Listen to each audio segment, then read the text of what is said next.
Hey friends, come on. It's time for the show. It's MADU. The CM Hangout, hosted by CatholicMom.com. Hello and welcome to another CM Hangout by CatholicMom.com. I'm Erica Marie and I'm really excited to be here for our third episode. Everything has been going really well and we're excited to offer this to you, give you a little break in your day, get a chance to know us all a little bit better, and as we talk about all things related to faith and family and fun. And thank you for all the love that we've gotten for this, all your comments, all your retweets, all your likes. Keep it coming. If you have any comments or suggestions for any future shows, email us at lisa@catholicmom.com. And today I have to apologize. This is actually the second recording that we're doing for this. We just had a great show and realized at the end that it was not recording. So we're doing this for our second time.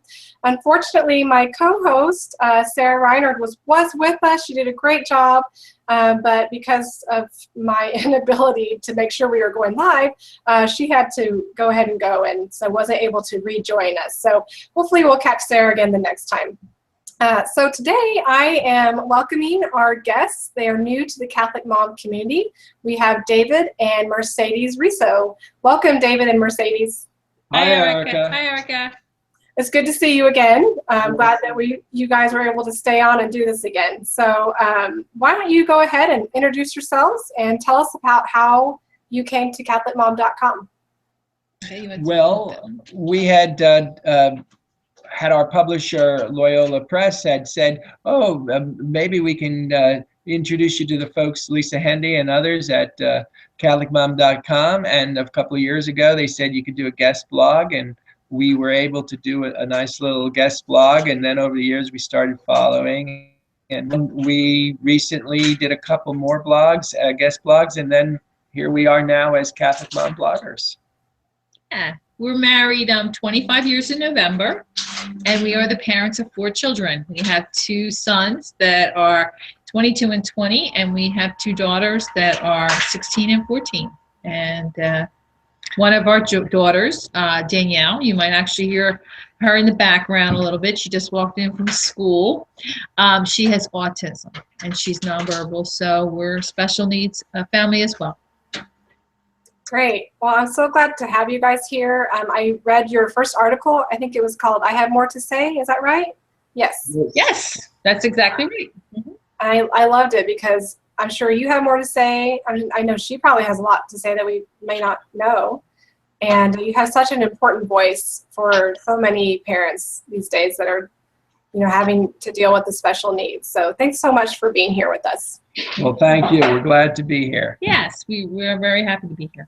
Good. Well, when Sarah was with us, we played this little game, and we're just going to do this again, where we ask our guests, well, this is the first time we've had guests, so you're the first ones to do this with us, where we ask you a random question and kind of go from there. So, perfect timing as everyone's doing a pilgrimage to the Philadelphia area and the New York area to visit the Pope and for the World Meet of Families. Mm-hmm. My question to you guys, if you could take a pilgrimage together anywhere, no matter, don't think about money or healthiness or anything like that, where would you guys go? Well, I think we would pool on our ancestry, and Ireland and Italy would be at the top of our list. We've talked about going to Ireland and Italy for a long time. Haven't gotten there yet, but just the places like in Ireland, but Lady of Knock would be wonderful. The Sistine Chapel, and I'm sure you want to elaborate. I've been to Italy, and I've been to Assisi, and I would love to go back and just walk where St. Francis walked, and it's just such a beautiful and prayerful place. And also, of course, I would love to go to the Vatican and to see the Sistine Chapel and all the wonderful sites there for pilgrims. Yeah, I love the idea of going on pilgrimages. I think I would have to take a whole year off of my life, though, to really enjoy everything. There's so much to see, like the Vatican. Can you imagine all the artwork that you would have to stop and look at. It would probably take me days just to see it all. I think it would. Yeah. It might take a whole year. That might be your very nice. year. Yeah. Be beautiful, breathtaking. Yes. I know we talked about doing like a year-long pilgrimage. That would be really fun. That would be great. Maybe when our kids are older, huh? Well, we're getting there. Our kids are getting there. Our kids are older. Older and maybe out of the house, or at least having someone able to be with them. Right. Definitely. Oh, that's great. Well, it's been so fun getting to know you guys, talking with you over the weekend, and doing our show the first time, of course. I really enjoyed your family, and I can tell if we were to live in the same place, we would probably be really great friends and see you guys a lot. So it's just good having you here. We feel like we already know you, Erica. We do. Yeah. Well, if we ever do go on a pilgrimage, we'll have to go together. Yes, we'll have to. All right. Well, today we're really glad to have you because you're a married couple, and it's perfect for the World Meeting of Families. It starts today, and the papal visit, and there's such a focus on families. So it's been really great. Perfect timing to have you guys here. And we'll be talking a little bit more about the World Meeting of Families and giving you guys a little bit more time to share about your experiences as a family with special needs. Before we get into that, though, I want to take a quick sponsor break. Today we have our first sponsor. We're so excited. So our sponsor today comes from Jake Frost. He's also a CatholicMom.com contributor. He's one of our CatholicMom.com dads, along with you, David. And we're really excited to have all these dads join us. It's been really fun. Yeah. And today, Jake is sponsoring the show in honor of his new book. And I'm getting it here. I'm pulling it up. It's called Catholic Dad, Mostly Funny Stories of Faith, Family, and Fatherhood. And there are about 52 stories, one for each week, that deal with mostly funny stories of family life and fatherhood. He probably put some inspiration in there too. And he really just wanted to give dads some encouragement and some comic relief in their day. And it sounds like a great book. Sarah Reiner, when she was with us, was saying that she literally was laughing so hard she cried. So I can't wait to get my own copy. Yeah, it sounds wonderful. Yeah. David, I'm sure you'd enjoy it too. Yeah, I'm definitely looking forward to it. Yeah. Well, I think I'm going to go get it. I know you can get it on a Kindle. It's only 99 cents I saw, and then the paperback. So it sounds like a great, and of course, all the Christmas and everything's coming up. So it'd be perfect time for that. Yes, definitely. So good.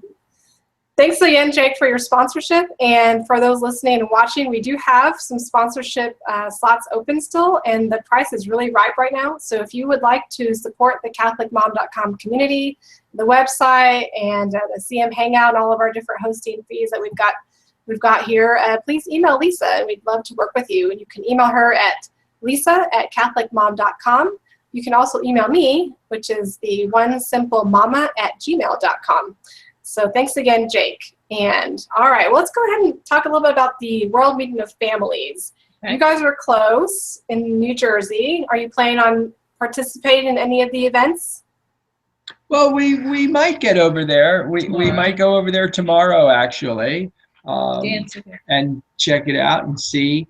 There's so much excitement. All our television newscasters are talking all about it, and road closures and massive transit delays. And our governor has declared a state of emergency in anticipation of it. Mostly the traffic impacts are what they're all talking about. But you can't but turn on the news and you'll see something about the Pope and his visit, his upcoming visit, and the World Meeting of Families, and they definitely featured that yesterday on the news. Yes. So it's exciting to see this kind of attention. It is. I love this time of, when the Pope was being elected, and now it's almost like the media kind of puts on their good behavior and they get really excited about the Pope, right. And they listen, and I just love it. Of course, there's probably comments that I don't pay attention to, but in general, it's interesting that people, they say the church is irrelevant, but here we are making a big to-do about the Pope coming, so it's exciting. Right. I think this Pope Francis, he reaches out to so many people. He cuts across all the sectarian borders and boundaries. Mhm. And he's just a genuine presence. He is truly the vicar of Christ, and he really represents that for our world, which I think really needs that. Yeah, I think so too. And yeah, I really love everything that he has been saying, the focus on mercy and, you know, leading with love, not just the rules. You know, from love, that's where the rules come from. And I agree. He's been wonderful. So, and I was reading an article about something he said. He was in Cuba before coming to the States, and he had this, I'll link it in the show notes.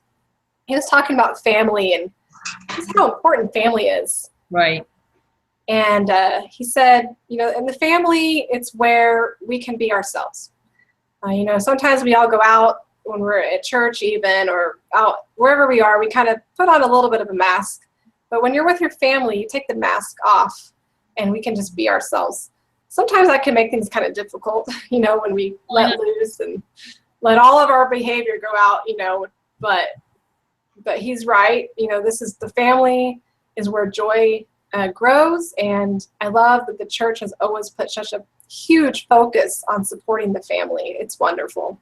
Right. Absolutely. That's very nice. You know, I think too, you know, when you think about our doctrine of the Trinity and that relational, familial aspect of that, Father and Son, you know, it's a wonderful reflection of families. Families become the image of what we think of when we think of God and the fullness of God.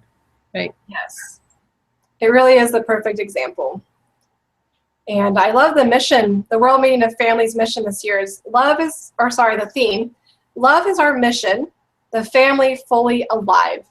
Doesn't that just inspire you? Yes. Definitely. It definitely does inspire us. Yes. Kind of makes me excited, you know, to be a family and support families. I love family. It's wonderful.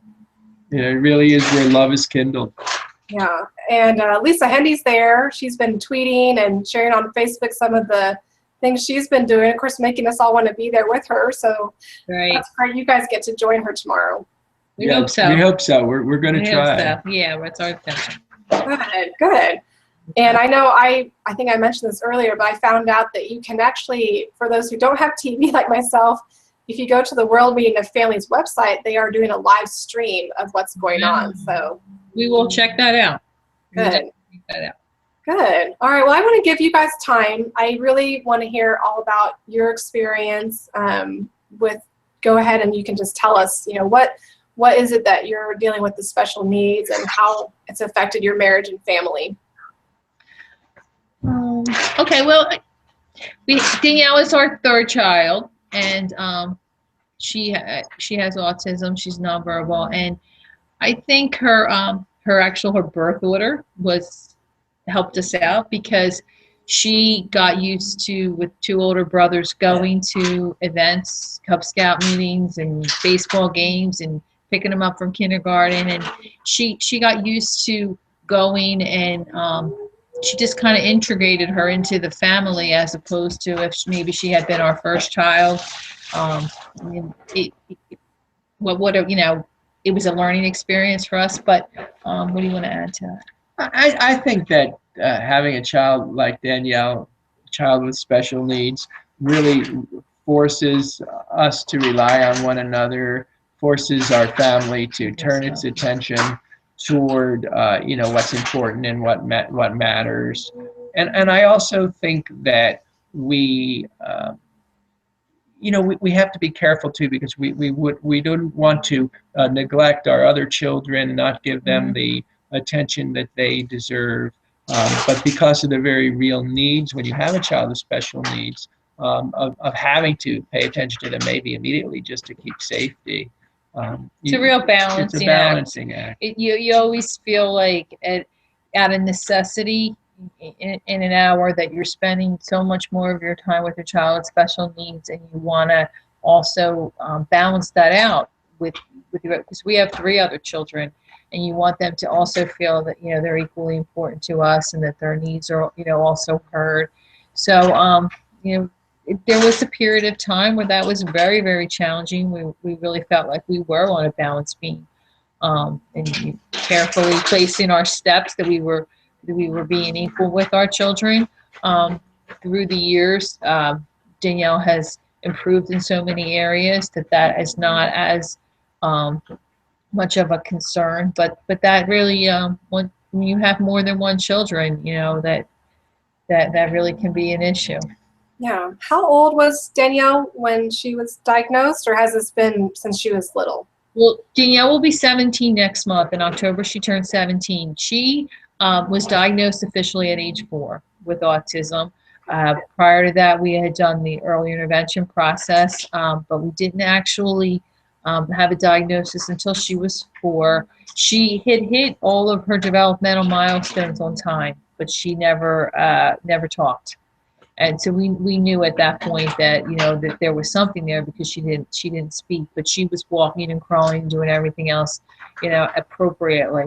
And some of the more the more autistic features didn't really become apparent until a little bit later, like like her wanting to look at objects that spin around, or she likes to flick her hands back and forth, and those kinds of motions.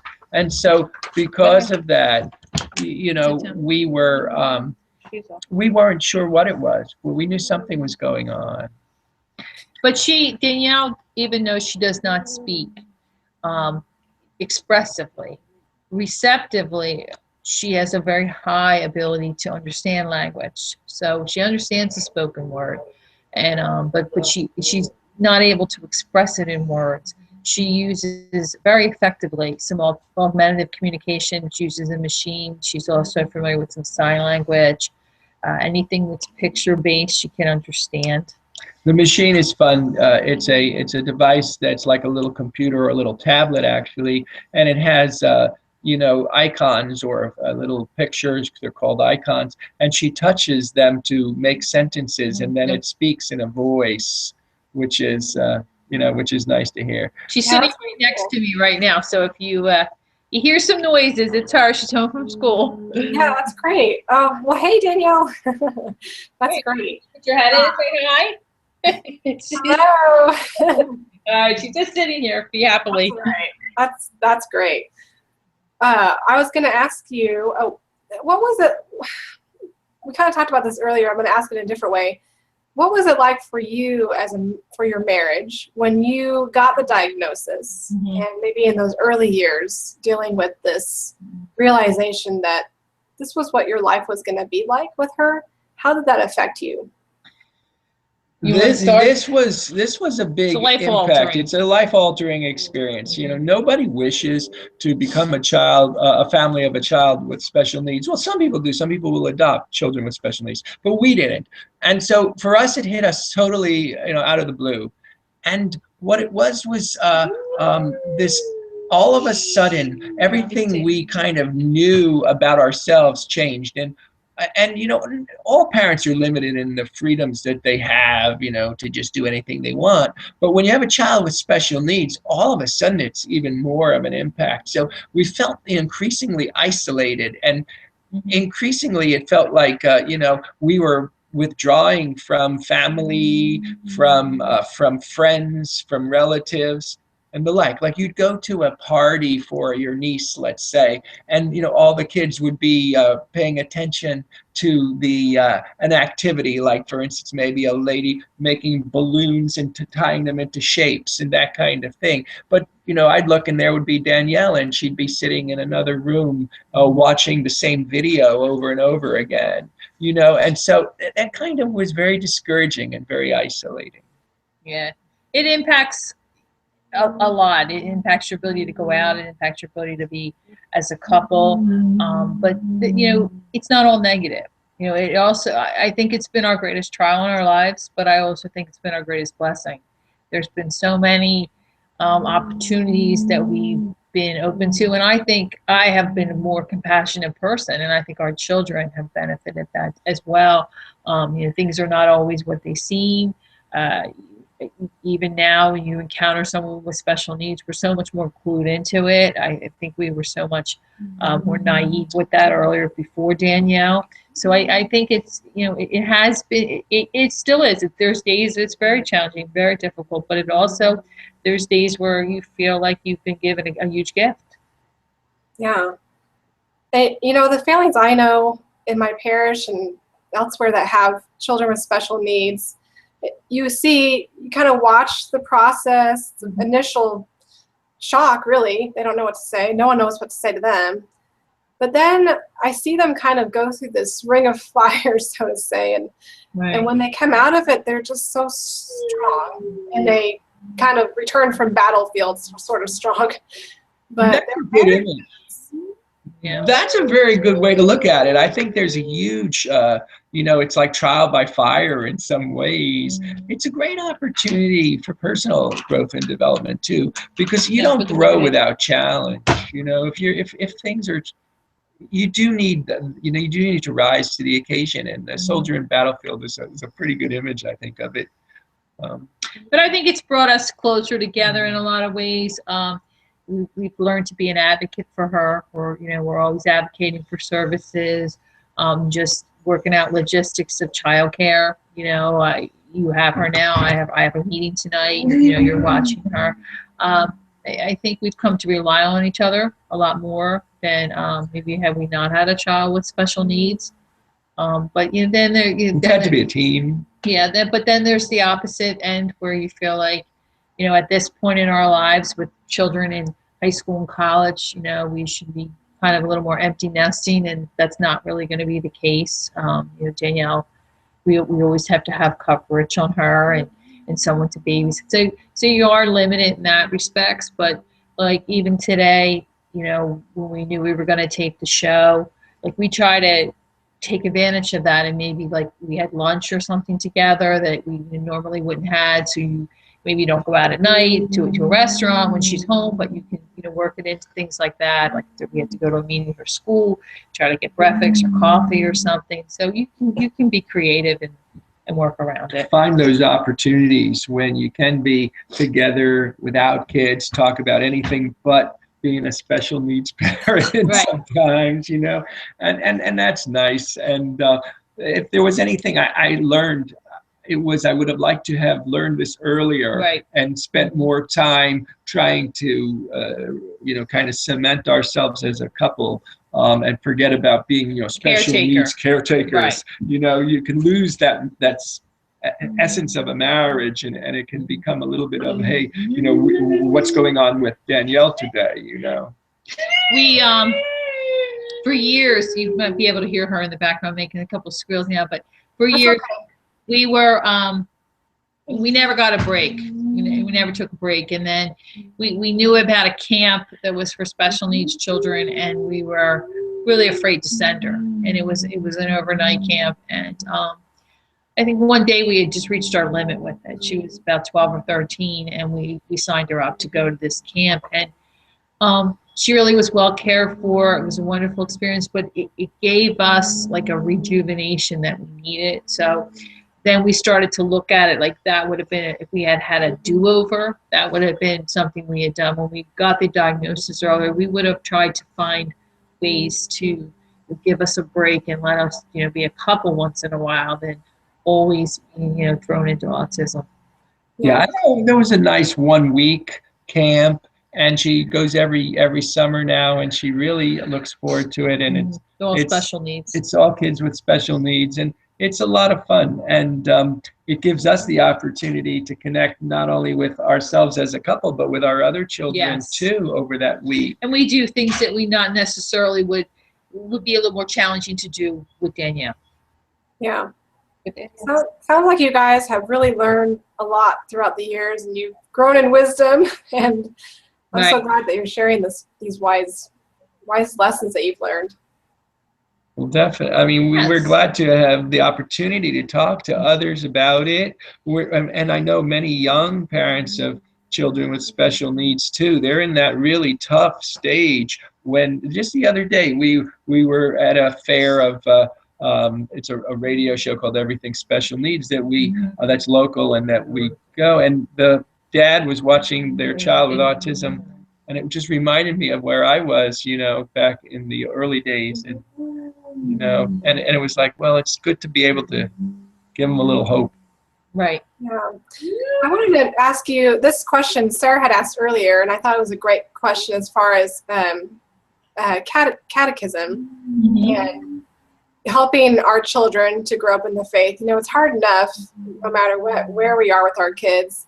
I'm sure you have found maybe some extra challenges with this. How have you helped catechize Danielle, even with her special needs, or how has her special needs maybe even helped it be easier or better? I'm just going to let you talk about that. Well, being our third child, you know, we had already had two sons that made their sacraments, their first communion, and we were really unaware that there were children that would require some type of modifications in order to make their sacraments.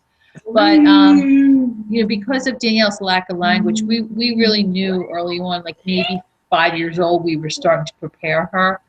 And what we learned is that she needed something to help a child who can't read and who can't speak. And we got more involved with how do you want to elaborate on that? You know, we learned that we had to adapt the materials, so we had to use pictures whenever possible, and that we had to shorten the lessons and make them maybe focus on one topic, a much narrower topic than conventional catechism would.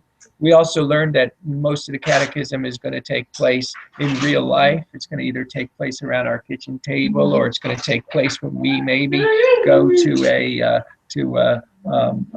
church and look at stained glass windows, or, you know, when we're celebrating, you know, Christmas together as a family or some such, and praying at meals or blessing ourselves. Well, we started with Danielle is we even had to work with unconsecrated hosts in our home. We had to prepare, we had to pair an unconsecrated host with something she preferred to eat, because we had to even start with the understanding that this is, you know, very special, this is very important, you have to have reverent receipt. So that, you know, we took things in little steps. I don't even know how long we worked on that, but we worked on that for a really long time. And, you know, little things like blessing herself and getting her to stay in a mass to work up. We had to work up to an hour. It wasn't like we walked in and she cooperated. Now she's doing that, but she's 16. But we feel that she's made the sacrament of Holy Communion, First Reconciliation, and Confirmation. And as she's added a sacrament, and as we continue to bring her back, we've seen graces being received from those sacraments. Her behavior in church is, I mean, it's hard to distinguish her from someone who's not disabled now. But before, it was crystal clear. Everybody in the church knew it, you know, that she had autism or something. But I think we've just it's been trial and error. And then there are times where we go and it's not going to work, but they're so few and far between. And I think the secret for us was coming back, keep coming back, even if it's a bad week. You know, we've done a lot. We've used a lot of adaptive materials. We've made her part of our family. This is what we do. We go to church. Do you want to talk about this, Father Phil, and how he said to come as a family? That's a good story. What happened was early on in the process. Excuse me, I'm going to Early on in the process, what happened was I had said to our pastor, Father Phil, hey, you know, maybe we should trade on and off, where I'll come to church with the other kids, and then I'll come home and take care of Danielle while Mercedes goes to church, and we would trade on and off. And he said, no, don't do that. Come to church as a family. That's the very, very important aspect of worship, is that you pray as a family at church. And so he didn't want us to do that technique. And we were like, oh gosh, this is going to make things really hard. What are people going to say? And he said, I don't care what they say. He said, you know, you come as a family. That's the most important thing. So I was very happy with that, and I was very She's glad. in the other room now, so hopefully that'll work. Oh, better. that is beautiful. And Mercedes, I think it's great that she's there. I think everyone's going to love hearing her. So she was not bothering. There's got the noise. She's making some noise. No, I thought it was perfect, actually. So don't feel bad about it. Got it this way, Erica, that she wasn't here earlier when we were trying to date.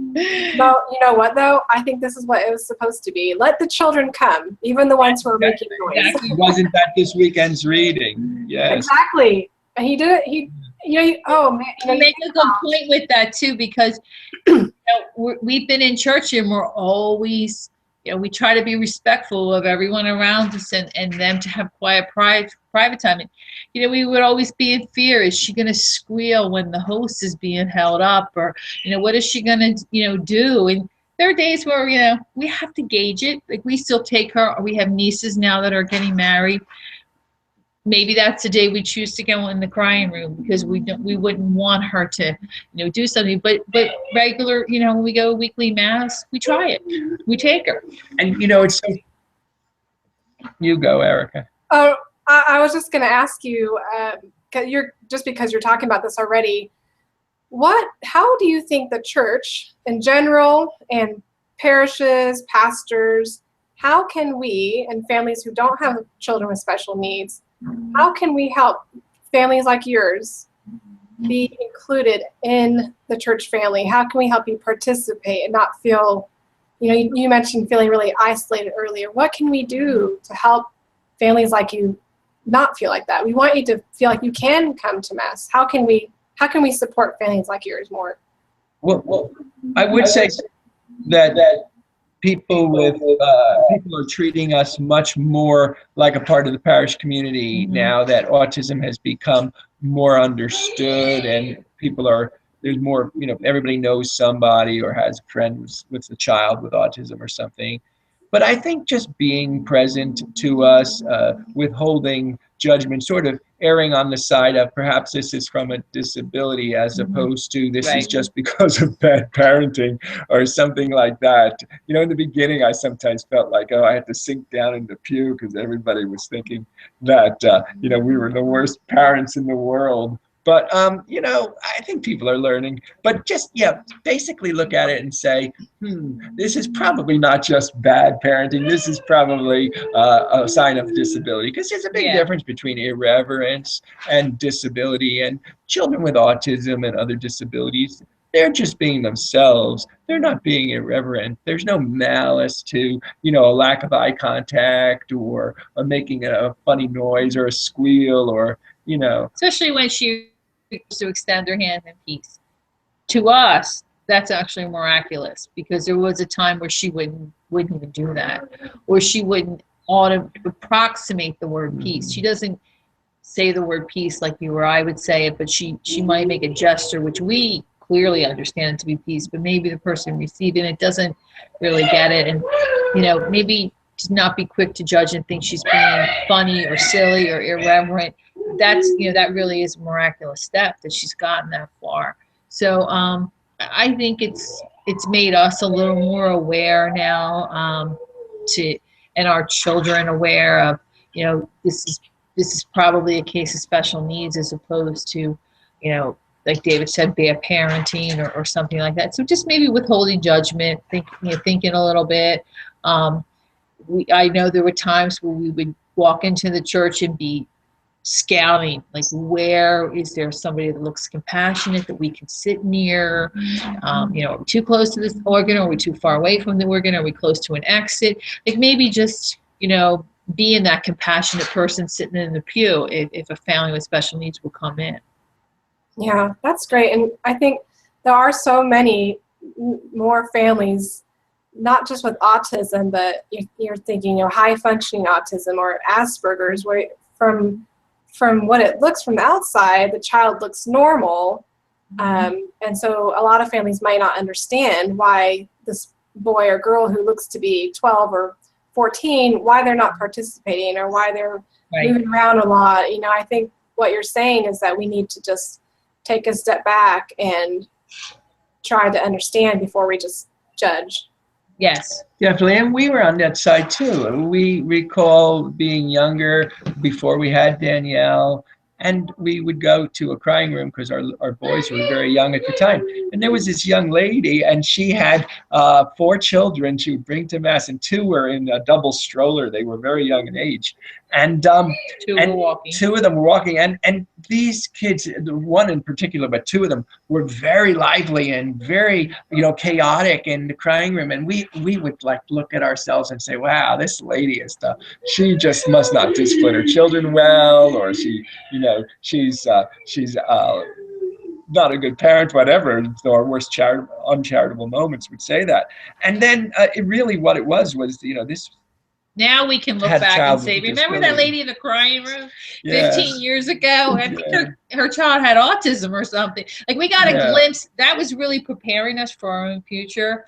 And, we really considered ourselves to be very judgmental and incorrect in assessing the situation. But it's very clear to us now, what was going on there. It's a learning curve for everyone. It's a learning curve for parents of children with special needs. It's a learning curve for parents of typical children, for parents of typical children who may one day be parents of children with special needs.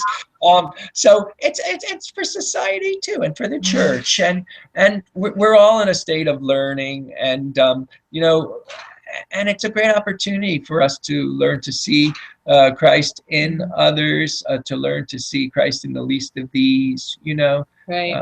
And it's just it's something that is hard and everybody struggles with, but there's a reason, there's a divine wisdom somewhere in it. Right. I'm glad that we have families and couples like you who are sharing your story, because I think the more we hear about your experience, the more comfortable people will feel going to Mass, with their children with special needs together as a family. The more comfortable those of us without special needs children will feel welcoming you and not feeling like we don't know what to say. And the church, hearing your stories, it helps the pastors, it helps our priests, it helps them know what we can do, to welcome all families. So I'm so glad that you've been here. I would love to talk with you more. I probably should kind of finish up here. We're past our 30 minutes. So when we had Sarah here, I had asked her to say a prayer. David, would it put you on the spot too much if I asked you to lead us in a quick closing prayer? No, it's fine. Thank you. Okay, great. Well, go ahead. Well, let's begin in the name of the Father, and of the Son, and of the Holy Spirit. Amen. Dear God, thank you for this opportunity for fellowship, to talk about what's on our hearts and our minds, struggles, and also all the wonderful things that we've learned and that are happening in our lives. Most importantly, thank us for all the children with special needs. May they be a wonderful opportunity to see Christ in all people and in all things. Amen. Amen. Of the Son and of the Holy Spirit. Thank you, David. Thank you so much for your inspiration and your example to both of you, David and Mercedes.